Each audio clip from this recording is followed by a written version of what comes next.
हाय दोस्तों, नमस्कार। अनन्या एकेडमी के इस ऑनलाइन मंच से मैं अरुण पाठक आप सभी का स्वागत करता हूं। मित्रों, लगातार इतिहास के लेक्चर के माध्यम से आपको आधुनिक भारत की जानकारियां देने का प्रयास कर रहा हूं। आधुनिक भारत के साथ साथ स्वाधीनता संघर्ष की गतिविधि में मैं आपको लेके आया और इस चरण में मैं क्रांतिकारी जो हमारे भारतीय थे, युवा थे, उनकी जानकारी देने का प्रयास कर रहा हूं। पिछले कुछ वीडियो के माध्यम से हमने क्रांतिकारी मूवमेंट को आगे बढ़ाया। क्रांतिकारी आंदोलन में हमने आपको प्रथम चरण के अंतर्गत महाराष्ट्र, पंजाब और बंगाल की गतिविधियों को शेयर किया। महाराष्ट्र से तात्पर्य वहां पर अभिनव भारत समाज है ना, और बंगाल में अनुशीलन समितियां, ठीक है, और पंजाब में मुहिबाने वतन, अंजुमाने मुहिबाने वतन, है ना, इसकी बात किया मैंने। आज फिर प्रयास मैं आज कर रहा हूं अपने उन क्रांतिकारियों के बारे में जो अंग्रेजों को उन्हीं की भाषा में जवाब देना जानते थे। ब्रिटिश पुलिस के अत्याचार को उसी भाषा में रिवर्स करना शुरू किए। हालांकि मैंने पिछले लेक्चर में भारत से बाहर विदेशी क्रांतिकारियों की भी हमने चर्चा आपसे की थी बेटा।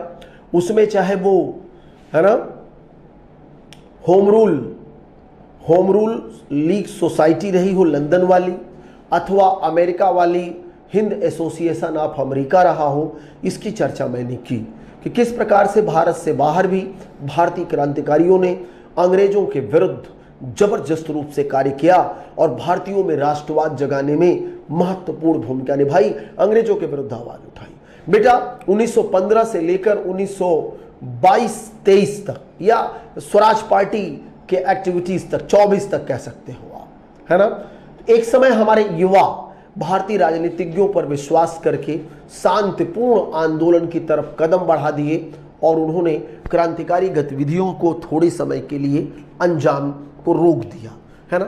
महात्मा गांधी के नेतृत्व में चलाए गए आंदोलन, चंपारण सत्याग्रह, अहमदाबाद मिल मजदूर आंदोलन और खेड़ा सत्याग्रह की सफलता के पश्चात युवाओं का क्रांति का रास्ता जो हथियार उठा लिए थे, उनसे उन्होंने अपने आप को अलग किया, है ना दोस्तों। इसके पश्चात हमारे क्रांतिकारियों ने जब देखा रॉलेट एक्ट, जलियांवाला बाग हत्याकांड जैसी घटनाएं सामने आई, तो धीरे धीरे हमारे युवाओं का सरकार से मोहभंग होना शुरू हुआ और जलियांवाला बाग हत्याकांड ने तो बिल्कुल झकझोर कर रख दिया। उधम सिंह जैसे युवाओं के दिमाग पर बहुत ही गहरा दबाव बना, बहुत गहरी छाप पड़ी कि ये हमारी सरकार नहीं हो सकती है, किस प्रकार से प्लान्ड हत्याकांड करती है। इसी प्रकार मैं आपसे शेयर करूं मित्रों, असहयोग आंदोलन, खिलाफत आंदोलन की असफलता, हमें नहीं कह सकते कि पूर्णतः असफल हुआ, लेकिन जिन लक्ष्यों की युवाओं ने उम्मीद कर रखी थी वह प्राप्त नहीं हुआ। नतीजा, युवा पुनः क्रांति के रास्ते पर लौट आया।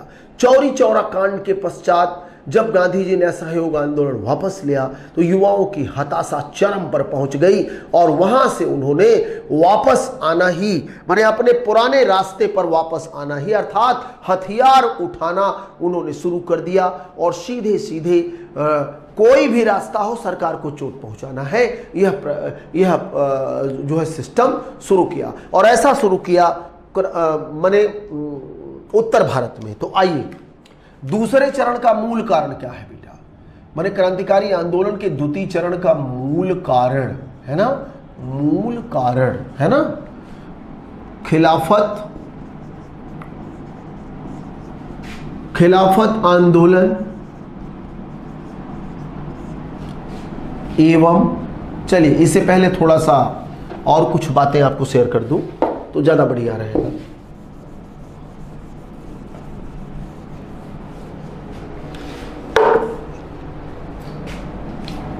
रॉलेट एक्ट एवं जलियांवाला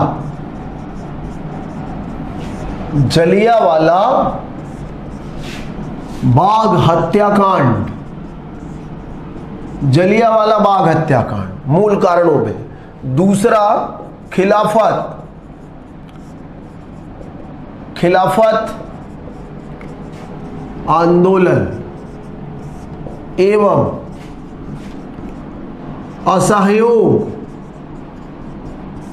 असहयोग आंदोलन की असफलता माने जो मोटो था वो ना मिल पाना, ठीक है।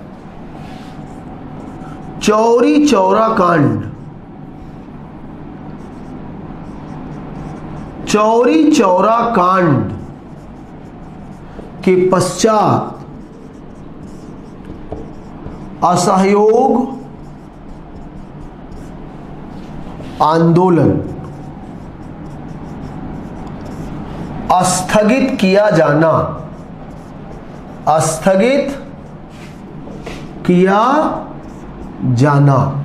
तो ये सारे रीजन हैं जिसकी वजह से युवाओं में पुनः हताशा व्याप्त कर गई और उन्होंने हथियार उठाना जैसा कार्यक्रम पुनः शुरू कर दिया। ठीक है बेटा, तो ये क्रांतिकारी आंदोलन के द्वितीय चरण की उत्पत्ति का मूल कारण था कि हमारा युवा क्यों फ्रस्ट्रेट हुआ, क्यों नाराज हुआ और क्यों हथियार पुनः उठा लिया अंग्रेजों के विरुद्ध। तो यही रीजन है। अब आइए कौन कौन से प्रमुख घटनाक्रम, क्या क्या घटनाएं हुई, अब उसकी बात मैं यहां आपसे शेयर करने चल रहा हूं।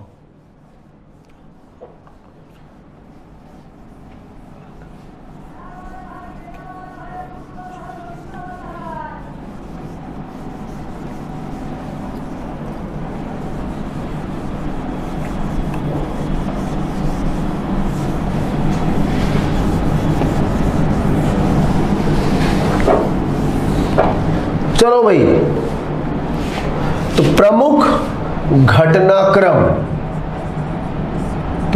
घटनाक्रम,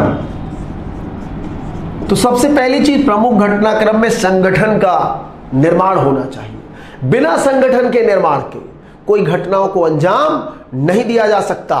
तो युवाओं ने 1924 ईस्वी में क्रांतिकारी संगठन का निर्माण किया। तो इस समय दो प्रमुख क्रांतिकारी संगठन स्थापित हुए। तो मैं अब इसकी बात आपसे करूंगा। हम इसे दो ही क्यों सीमित करें, 3 तक ले चलते हैं। 3 तक देख बेटा, HRA एक संगठन, ठीक, HRA,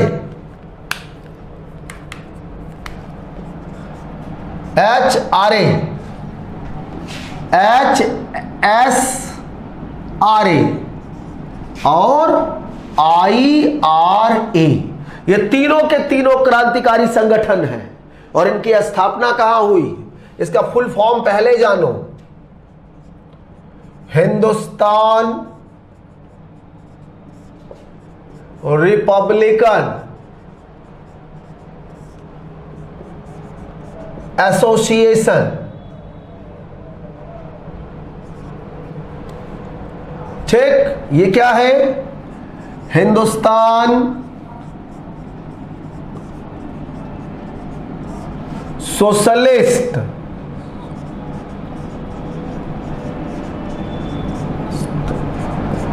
रिपब्लिकन एसोसिएशन, और ये क्या है, इंडियन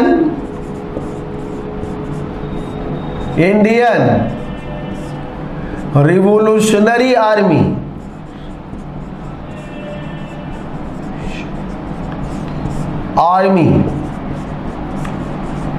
ठीक है। अब चलो, अब ये जाना जाए इसका गठन। अब इसके गठन की बात करते हैं। जब 1924 AD में हुआ, स्थान कानपुर, संस्थापक चंद्रशेखर आजाद, मूल रूप से MP के निवासी, सचिंद्र सान्याल, सचिंद्र सान्याल संस्थापक चंद्रशेखर आजाद, सचिन सान्याल, ठीक है। राम प्रसाद बिस्मिल, राम प्रसाद बिस्मिल, है ना। तो इन्होंने मिलकर के कानपुर में 1924 एडी में हिंदुस्तान रिपब्लिकन एसोसिएशन नामक क्रांतिकारी संगठन की स्थापना की। आइए अब इसी कड़ी में तुरंत ये भी बता दूं कि इसका कौन फाउंडर, इसका कौन फाउंडर। तो आइए, इसका गठन कब हुआ? 1927 एडी में। स्थान फिरोज शाह कोटला मैदान दिल्ली, फिरोज शाह कोटला दिल्ली। संस्थापक चंद्रशेखर आजाद, यहां भी रहे जीवित।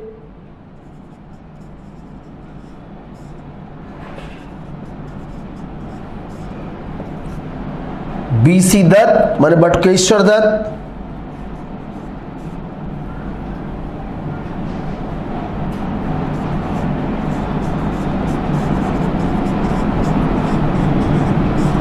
भगत सिंह,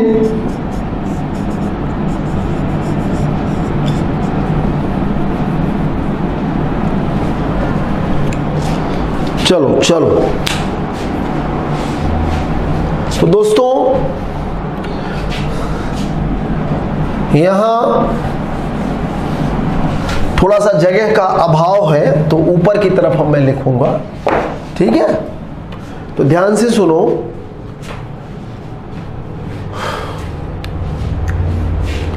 और इसका गठन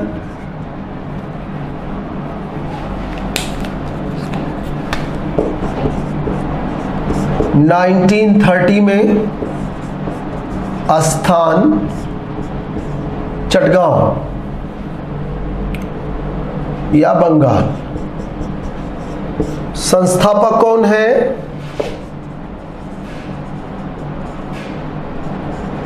मास्टर सूर्य सेन, मास्टर सूर्य सेन, है ना बेटा।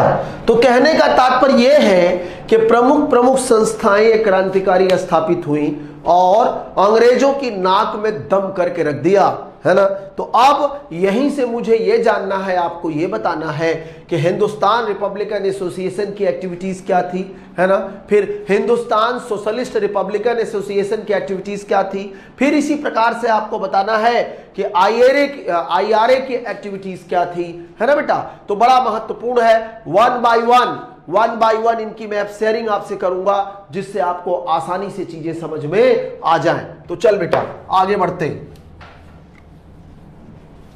तो जैसा कि यह जो लेक्चर है हमारा बेटा आपके लिए यूजीसी के लिए भी लाभकारी है ना। जो इसके कथन कारण के क्वेश्चंस आते हैं, जो हमने कॉन्सेप्ट बताया, मूल कारण क्या है, फिर असिस्टेंट प्रोफेसर के लिए भी उसी लेवल के लाभकारी है, फिर टीजीटी पीजीटी के लिए तो रामबाण है ही है। तो ये उच्च शिक्षा से लेकर माध्यमिक शिक्षा तक आपको यह ज्ञान लाभ देगा, लाभान्वित करेगा, इसमें कोई दो राय नहीं कि आपको यहां से कोई दिक्कत होने वाली है। तो चलिए बेटा एचआरए की गतिविधियां।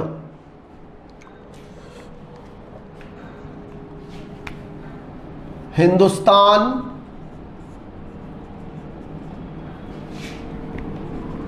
सोशलिस्ट एचआरए नहीं, रिपब्लिकन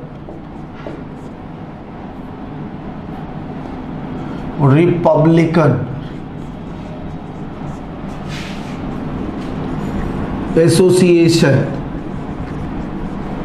है ना। तो जैसा कि मैंने थोड़ी देर पहले बताया, स्थापना 1924 कानपुर में हुई। संस्थापक हमने बताया चंद्रशेखर आजाद,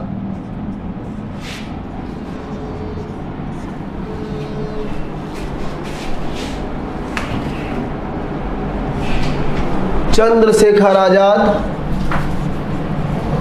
ठीक है, सचिंद्र सान्याल, सचिंद्रनाथ सान्याल और राम प्रसाद बिस्मिल।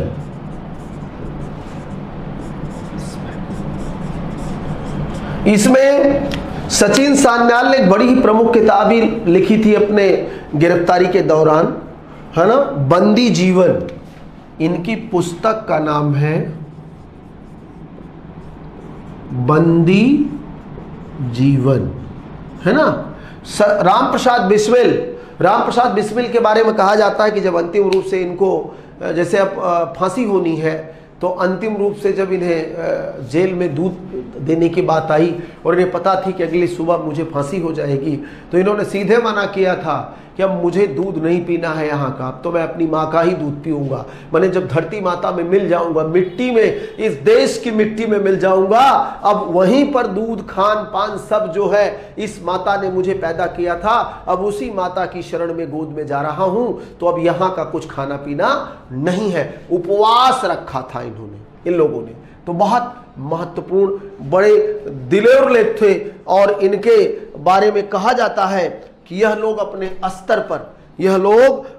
स्तर पर, है ना, देश के लिए कुर्बान हो गए और इन्होंने जितना संभव हो सका देश के लिए सब कुछ किया। तो इनका जो प्रमुख घटनाक्रम है, इन्होंने किस घटना को अंजाम दिया, तो इनका जो प्रमुख घटनाक्रम है मैं बताऊं आपको, वो है काकोरी ट्रेन डकैती। काकोरी ट्रेन डकैती, है ना, ये बड़ा महत्वपूर्ण है। ये काकोरी आज एक रेलवे स्टेशन है, लखनऊ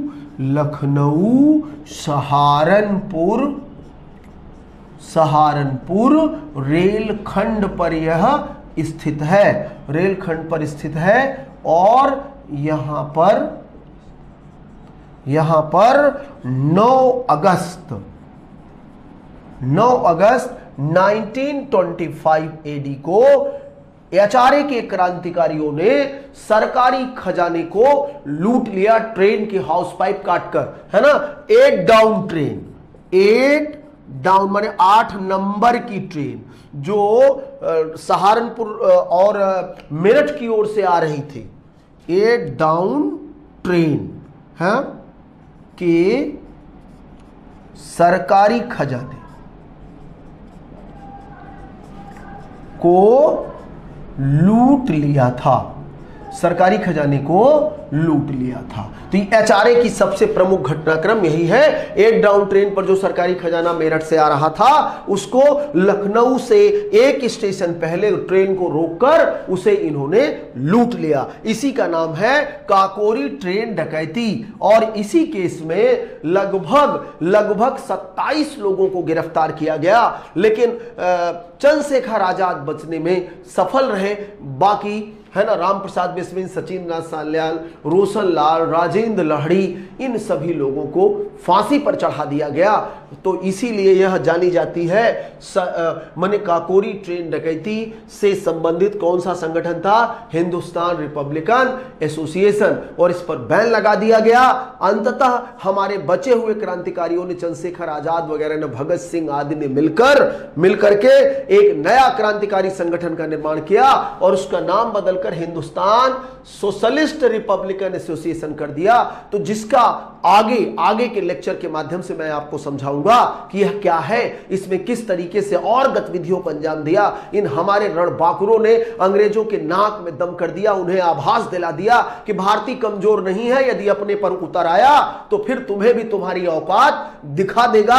अपने ही देश में बंदी के तरीके रहने वाला भारतीय जब जगता है तो फिर शेर से कम नहीं है। और जब अपनी पर उतर आया तो अंग्रेजों को यहां से बोरिया बिस्तर बांधकर जाना ही पड़ा। डर के मारे भयभीत अंग्रेजों ने धीरे धीरे अपने सिस्टम को समेटना शुरू किया था। तो धन्यवाद, बहुत बहुत धन्यवाद, आज यहीं तक।